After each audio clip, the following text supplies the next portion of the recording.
Hanya dalam tempoh 9 hari, 3 kes serangan buaya dilaporkan.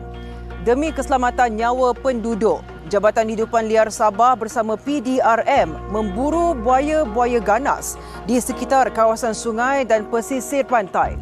Saksikan perinciannya bersama wartawan Muhammad Yazir Mahmud.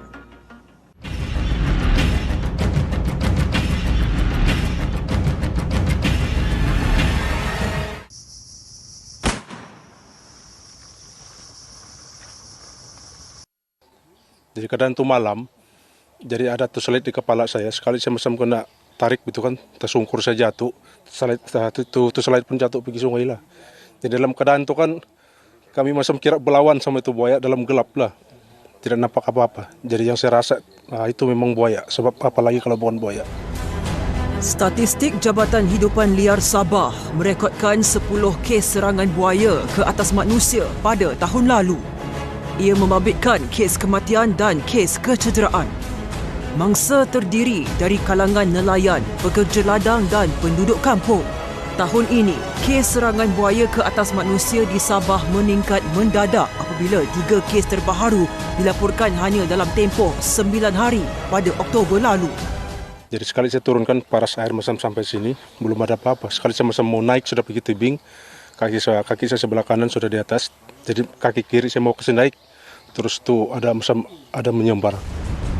Mangsa terselamat namun kesan gigitan buaya kekal di kakinya. Susulan kes serangan buaya ke atas manusia dan haiwan ternakan, Ketua Polis Daerah Kudat bersama Ranger Jabatan Hidupan Liar Sabah melancarkan operasi menembak buaya di Pulau Banggi, Kudat. Lokasi ini dikenali sebagai Lubuk Sang Bedal, namun buaya ganas yang diburu itu tidak muncul ketika operasi dilakukan.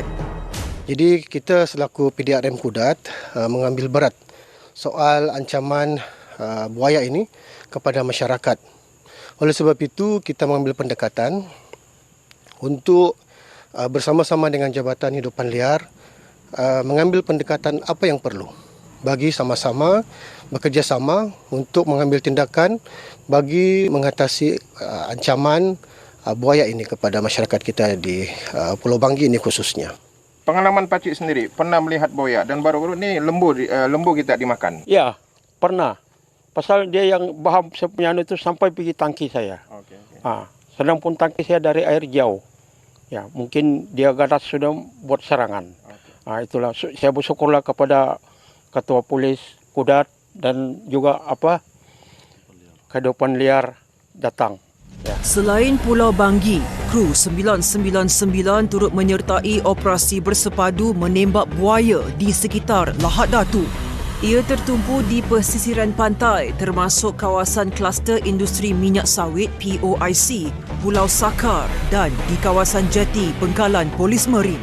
Operasi bersepadu ini dilakukan oleh sepasukan Ranger Jabatan Hidupan Liar Sabah bersama Polis Merin Lahad Datu. Sebelum ini, kehadiran buaya bersaiz besar di perairan jeti berkenaan dikuatiri boleh mengancam keselamatan anggota ketika turun ke bot untuk melakukan tugas harian. Kru 999 berada di jeti Merin Lahad Datu, yang mana di bawah jeti ini didapati seekor buaya yang berada di bawah jeti ini. Sebenarnya buaya ini bukan tinggal di sini, dia dari tempat jauh, tapi dia bergerak untuk mencari makan. Mengikut kajian kami di seluruh Sabah, salah satu sungai yang paling padat populasi buaya adalah di Sungai Selabukan. Dengan hanya 1 jam kita buat kajian, kita dapat melihat 80 biji mata buaya dalam masa yang singkat. Dan ada saiz-saiz yang besar.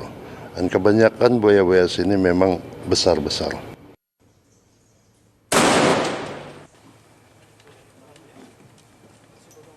Untuk rekod kita sudah menembak hampir 30 ekor tahun ini.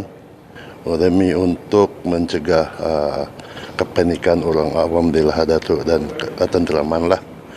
Dan operasi begini ini salah satu yang bagus lah, sebab kita dapat bantuan daripada pihak berkuasa untuk menjalankan pemburuan buaya.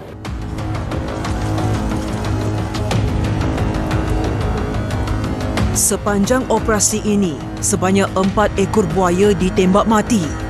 3 ekor berjaya ditembak di sekitar jeti pengkalan Polis Marin, manakala seekor lagi di pesisir pantai Lahad Datu. Kesemuanya tumpas di tangan penembak terlatih Jabatan Hidupan Liar. Buaya yang ditembak terdiri dari buaya air masin. Ia dikatakan spesies buaya ganas dan mencari makan di sekitar sungai serta pesisir pantai.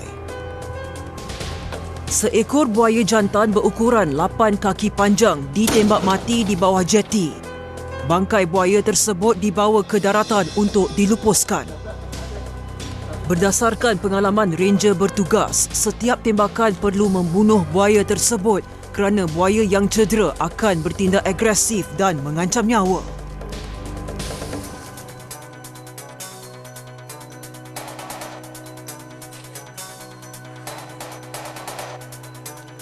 Saya mengharapkan kerjasama sebegini diteruskan pada bila-bila masa dan saya bersedia sebagai pegawai pemerintah untuk membantu masyarakat dalam menangani isu-isu buaya liar di perairan Lahad Datu. InsyaAllah saya akan sentiasa memberi kerjasama yang padu kepada Jabatan Hidupan Liar dari semasa ke semasa untuk memburu, dalam usaha untuk memburu, memusnahkan buaya-buaya liar di perairan Lahad Datu, insyaAllah.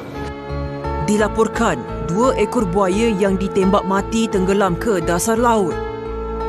Sementara seekor buaya tembaga bersaiz besar di jeti Polis Marin pula akan diangkat ke daratan untuk dilupuskan. Beginilah bersusah payah Jabatan Hidupan Liar dan juga pasukan Polis Marin untuk mengangkat seekor buaya yang telah ditembak. Buaya jantan seberat 200 kg ini dikatakan ditembak beberapa kali sebelum ia disahkan mati. Dilaporkan, jeti Polis Marin menjadi laluan buaya menuju perairan kawasan bandar untuk mencari makan. Termasuklah buaya tembaga berukuran 12 kaki panjang ini.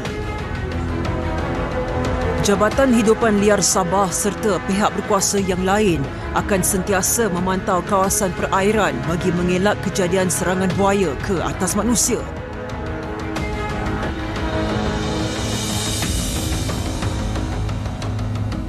Laporan Muhammad Yazir Mahmud, 999.